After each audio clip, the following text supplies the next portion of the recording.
What is up, YouTube fam? Robbie C here, and today we are kicking off a new series on this channel. It's one that I have been so excited for, and with the addition of joining Foundation and getting to release 2 videos a week, it is something that, man, I really think so many people are going to be able to connect with, and I hope you're going to be able to connect with, especially if you've been one of the people who's been on the fence about ever starting to play in tournaments.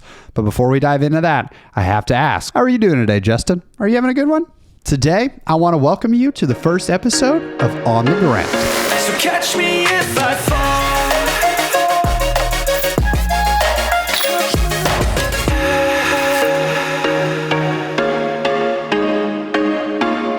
On the Ground is a series where we are going to be working with local players. Specifically, we're looking to work with players who are in amateur divisions. We may end up doing coverage of local pros, but there is so much pro content out there on the internet, and getting to see amateurs in a competitive tournament environment is something that we don't have a lot of. And there are a few opportunities with some wagers on the line that we're looking to have here in On the Ground in the future. Today, we're looking at 4 players in the Magic City Mega Bowl, which is an A tier located in Birmingham, Alabama. All 3 of these players are competing in the MA3 division, or the recreational division. This is probably the largest division in most amateur tournaments because it is the biggest catch-all space for players who aren't necessarily sure where they need to go. Lots of tournaments will not offer the novice division, which is MA4, which is sort of the very, very beginner division. The hope for this series is that you'll get to see actual tournament experience, and I plan to do commentary alongside of it, talking about some lessons that we can learn along the way and things that you can consider as you face your next round, or even if you find yourself in tournaments. Because it's one thing for me to be out there and actually talk about these things and maybe make a video focusing on it, which there will be videos that come out of this process, but it's another thing entirely to see players of your skill level, for most of you watching these videos, having the opportunity to test out disc golf theory on the course and seeing how things are actually shaking out. So for today, we are at Inverness Disc Golf Course, which is easily the most difficult course in the Birmingham area. Lots of woods, tight elevation, and you have some pretty big rollaway potential. Now, in order to help make this process go a little smoother for you all, I actually purchased a new lens, and when I got to the course, because of some traffic delays and whatnot, it took me a second to get everything sorted out. So we actually don't have the first 2 holes of this course, but that's okay because we have the front 8 and the back 8 that we're calling it, starting on holes 3 through 10 for the first video, and then next week we'll upload holes 11 through 18. With all that said, let's get to know our competitors. First on the box, we're going to have Justin Hardy, who is a local to Birmingham, Alabama, currently rated 763. Now to let you know where Justin's at before we dive in on hole 3, he had a rough start on hole 1, and therefore he's going to be coming into hole 3 and starting our video at 4 over par. Some of you will recognize Justin because last year at the Magic City Mega Bowl, Justin actually allowed us to document his experience going through the whole thing. So he's back for round 2. Next on the tee is Matt Stamps from Collierville, Tennessee. He had what I would say is a classic start at Inverness, 2 holes 1 and 2, and he's going to be starting the video at 2 over par, taking a bogey on holes 1 and 2. A lot of times I'll tell people, try to treat Inverness as 2 separate courses. You've got holes 1 and 2, and then we reset to holes 3 through 18, which is basically the video that you're getting. Matt is currently rated 867. Next on the tee, we have Dylan House, who is rated 841 at the time of recording this video. Dylan had an extremely similar start to Matt and is coming into hole 3, 2 over par, taking a bogey on both holes 1 and 2. Rounding out our card, we have Steven Dial, who is another Birdie fan member from Memphis, Tennessee. Now going into the tournament, Steven was rated 900, and he had a similar start, but a little bit worse, coming in at 3 over par on the first 2 holes with a double bogey on hole 1 and a bogey on hole 2, which makes sense because he is a lefty, and hole 1 is not a very lefty-friendly hole. With the table set, we know our players. Let's dive in to hole 1. So coming into hole 3, our first hole, we've got Justin coming off the tee. You can see the basket sitting just over top of the hill, really with a massive drop off behind the basket. The play is to just throw it, try to touch that hilltop and let it take a lot of speed off of the shot so that it kind of makes its way up and over, putting you in the circle. A lot of people, the miss that they can make is being afraid of throwing it too far, and so they come off of it, or doing what Dylan did here and going a little high, and you need a little bit of luck, a little bit of love from the trees to kind of stop it before it goes all the way down the hill. Steven executing the shot pretty well. Could put a little more power into it, but he's going to have a decision to make here. Justin, easy decision. He's just going to lay up, put it as close to the basket as possible, tap in his 3 and walk away. Matt, a little bit farther away, but easy decision once again. He's laying it up. You can see Dylan did get a little bit of tree love and also making that easy decision. This hole played as a 3.07 with the field, so I missed Steven's layup. He's that blue one. He just kind of turned it over, laid it up. But taking a 3, you're taking strokes with the field, just taking it nice and easy, especially on hole 3. There's a lot of disc golf to be played here, and I really love that each of our players is making the smart decision, and instead of going risky early on in the round, just taking it easy, getting get the par train rolling. Next hole is a little turnover down the hill. You can see Justin not trying to force it over, just playing it straight, which is a completely solid shot. He should be proud of this. Matt highlighting the issue with the forehand. If you cut it in on the right side, it is death over there. So you want to be straight as much as possible. Now, Dylan's shot really good here. We can't really see it, but he ends up curving right over the black basket that's in the middle of the fairway and gets himself down actually past the basket. Steven is a lefty here. This shapes up pretty beautifully for him, and so just throws a nice simple hyzer down there. Like we said, it's jail on the right side, so Matt having a proper tough time with the scramble on that one. He's just going to lay it up here, take his 4, walk away. Hole 4 coming in as a 3.33, so you definitely still saving strokes if you take a par on this hole. But Steven able to get all the way down here. Pulls it a little left, which is a common miss, obviously, for lefties. A lot of right-handed people, you're pulling it to the right. What I love here is I love that Dylan on an uphill putt still hits the band. To me, that shows a sign of confidence on the putting green, which is exactly what I think separates a lot of players in this MA3 division. Is you can sort of, I want you to watch the demeanor of players on the putting green and how there's a nervousness to some of them and there's a confidence to others.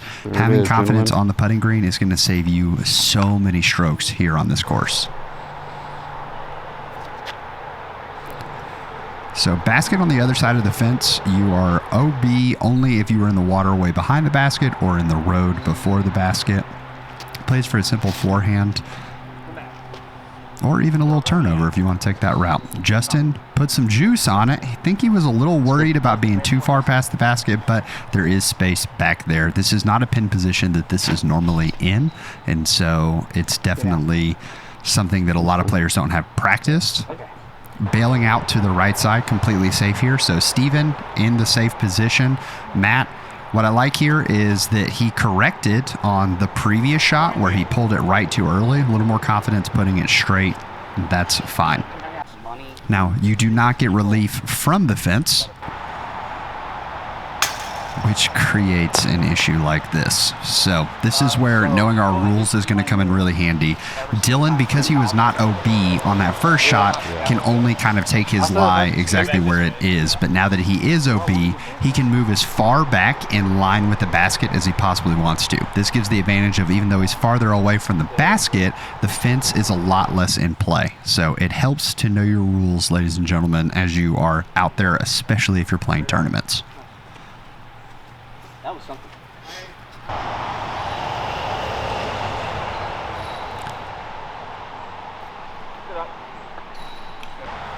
You've seen Matt throw a couple layup putts here, and you may be asking like, well, Robbie, why is he not trying to run this?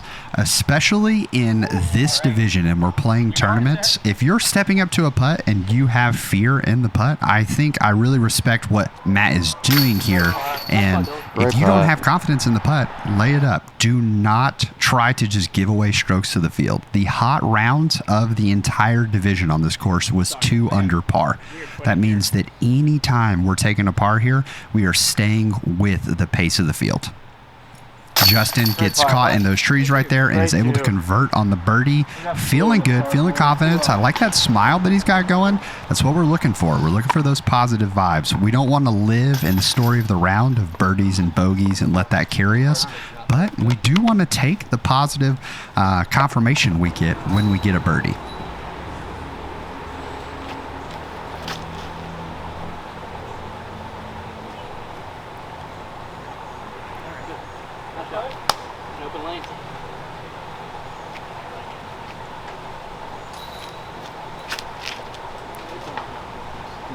Steven pulls it over to the left. Definitely not the drive he was looking for, but I like the celebration of, hey, we're in the fairway. We always try to celebrate fairway hits because it gives us a chance to go back and throw another great shot here. Something I want to point out about Matt, I want to point out the difference in looseness between all of our players. And you're going to see this throughout the rest of the round. I think Matt is definitely the most loose on the tee box, and I think it allows him to be super comfortable. You have Dylan here, who just threw another incredible shot. Dylan, I would say, has the most athletic of the poses. He is definitely the most explosive player on this card, and that explosiveness for amateur players or for newer players, it can lead to some really great shots. It can also lead to some inconsistent shots if you don't have time to dial in your routine. Matt, I really appreciate the looseness he has in all of this, and I think it allows him to be the most comfortable and consistent player on this card today.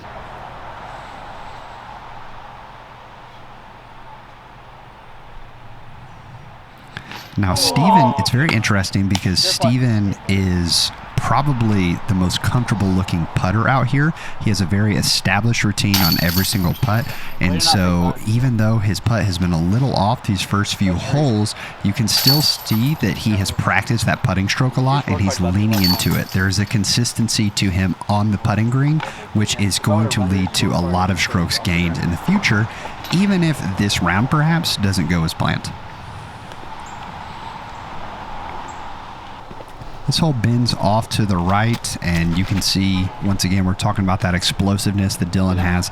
It kind of pulls it over to the left. Not necessarily where we want to be, but anywhere that isn't immediately right is okay on this hole. Yeah, see? Most of the time, if you're playing a course, going straight can never really be too much of an issue. So having that straight shot is always going to be helpful. Oh, yeah. Oh, come on. It's also important to note that Matt and Steven are from out of town, so they are playing from this hole through the rest of the course blind. Have absolutely no idea where the baskets are and have never thrown these shots or lines before. Get around it. Oh my God. That's fine. Still not bad. It's fine. Also, if you look at Steven's demeanor on the tee box, I think it's important to notice, like, there's a comfort when he's around the putting green, and then there's a stress on the tee box. I think that stress can come from playing a course blind, but I also think that if you are Steven, it can be a world where if you aren't playing up to your standards, and Steven's probably more over par than he wanted to be at this point in the round, that stress can sort of tighten all of our muscles, which leads to even more consistency off of the tee box. I don't know what it looks like down there, but that looked great. But Steven's upshots and his putt are his comfort level, and so I really like that we can see the looseness. He gets more loose the further you go down the fairway, which is something a lot of players do not have, especially in this division or more amateur divisions. Get in it. Too much.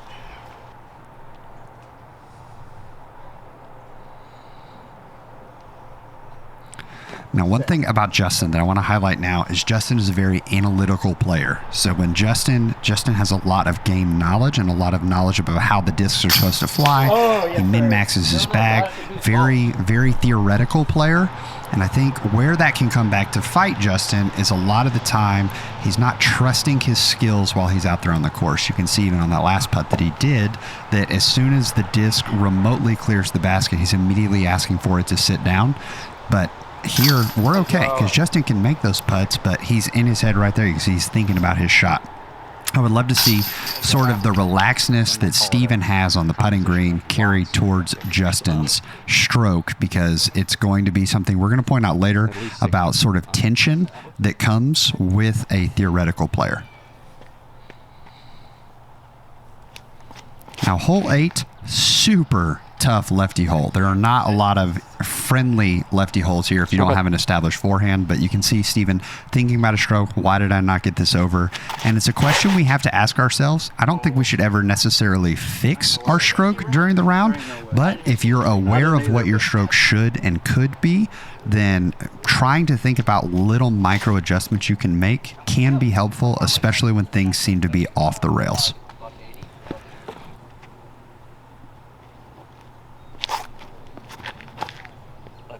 Let's go. Perfect.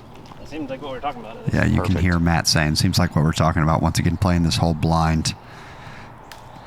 Stevens doesn't bend over and turn as much as he wanted to, so he finds himself in the rough, but executes a pitch out to exactly where the landing zone was supposed to be, and he's going to throw up to the basket. Now, this hole is a par 3 and came in as the second toughest hole on the entire course, averaging a full 1.12 strokes over par.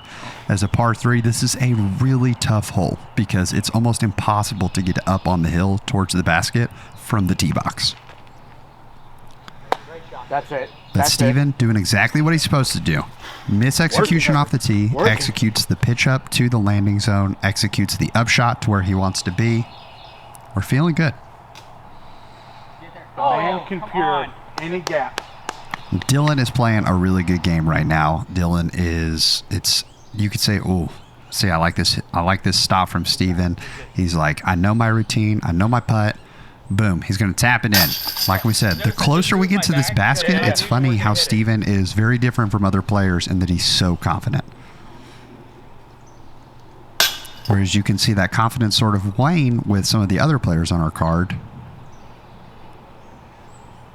Another thing, we're going to talk about this. Justin has this Matty O putt that you've seen from Matt, but something about Justin's, and we've talked about this before because you may recognize Justin from our previous year where we covered this tournament. Justin is a very, because he's a theoretical player, one thing Justin has to be doing is commit to his lines. And so on those short putts, the last hole, on hole 7, Justin kind of tossed it in and was afraid of the putt because it was a little short. And there was a little lack of commitment on that one as well. So you can see how the story of a putt can kind of build itself. We can't do that while we're playing around, so we have to leave the stroke there.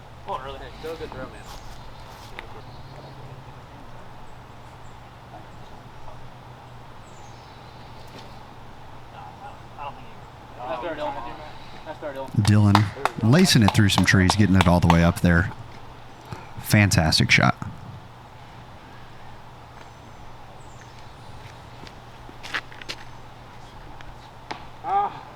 I do like Justin there shaking it off, thinking to himself, hey, it's not where I wanted it to be, but already asserting that confidence before he even walks up to the line. I think that lots of players in these situations can maybe throw a bad tee shot and then start thinking to themselves like, oh no, things are coming off the rail, I just missed that putt. But Justin is very much staying in his head, staying confident, and I love to see that. You can hear him say, I meant to do that. You're trying to get yourself in the open, you know? The positivity that I'm seeing from Justin is super great here, and he's feeling pretty great at this point in his round. So I love to see that we're not letting a few bad strokes derail that positivity. Oh, you okay? Yep. Okay. You know what? Straight up, dog. Full mark. Full commit, man. Steven with the full commit, making sure he gets the putt up there next to the basket, trying to save that 3, get the par train rolling here.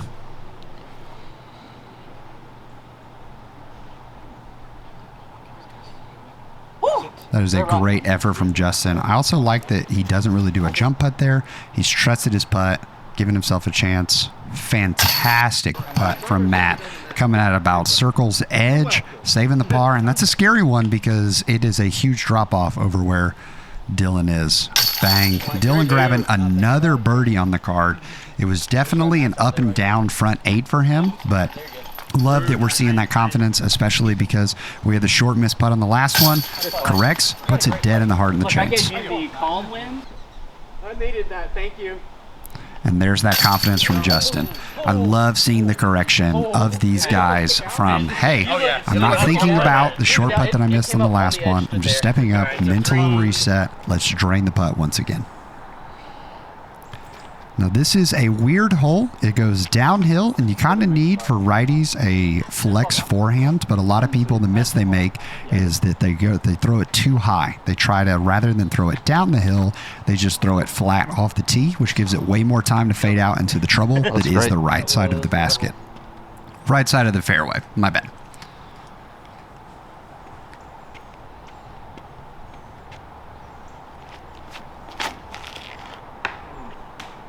Nailed it. Another tough lefty hole because trusting a disc down into a blind shot on a turnover can feel like a really risky shot. And so I think this is definitely one that if Steven had another crack at, had a little more time to see the course, it would have been great. But it's another thing to remember that if you're playing a course, especially if you're playing it blind, throw to places you can see. Don't worry about getting to the basket. Just throw straight shots. Then you get 2 strokes. And then you throw it, if you throw it more than 10 feet, and you get a stroke. Yeah. Dylan, you're not up first, buddy. We got eyes on mine. Another important reminder, if you're playing in tournaments, especially if you're used to playing in casual rounds, a lot of players can forget about the hole. We try to let people who are furthest away from the basket play. So kind of try to stay cognizant of where other people are on the fairway, because that's going to help open up opportunities for you to say, like, instead of being in their way and then having to set or step around them, kind of we just progress up the fairway together. Great shot, dog.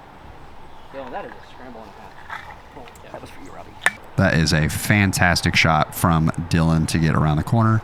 We got Matt. Old-fashioned putt off, huh?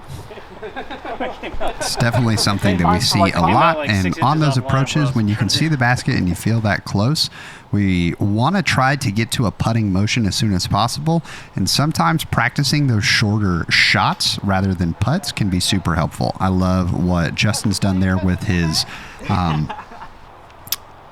it's the glitch. Yeah, just floating it up to the basket. It's sort of like a practice toss. Now, Steven has the confidence to hit putts like that over and over again, so I love that he's going for that. I think it's interesting here that Matt has laid a lot of these up, and then suddenly he gets into it, he's feeling that confidence, and we get the rollaway potential. Now, hindsight is 20/20 in all of these situations, right? I think if both players could go back, they would either adjust something on their putt and try to put it, either in the basket, or maybe they're just laying it up. So I think that I am okay in situations where we try to run putts like that, especially if you're feeling confident. But always remember that par is king, especially in these divisions such as MA3 and MA4. And so looking at the fact that this hole played as a 3.31, we still would have gained strokes by simply laying it up. Justin with that tap in par, playing this hole masterfully. Love to see it. And that is going to wrap things up for the front 8 of this first On the Ground episode. I hope this was helpful for you guys seeing some things out there on the course.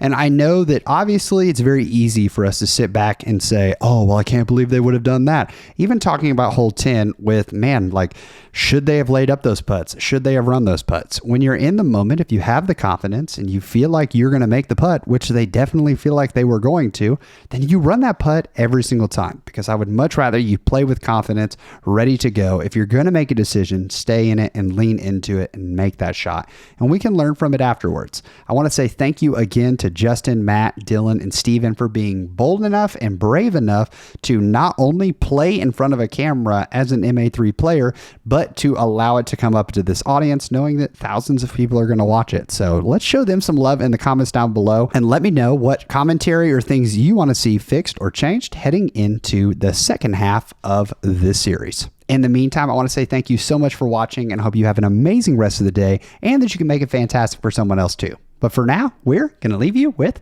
the birdie.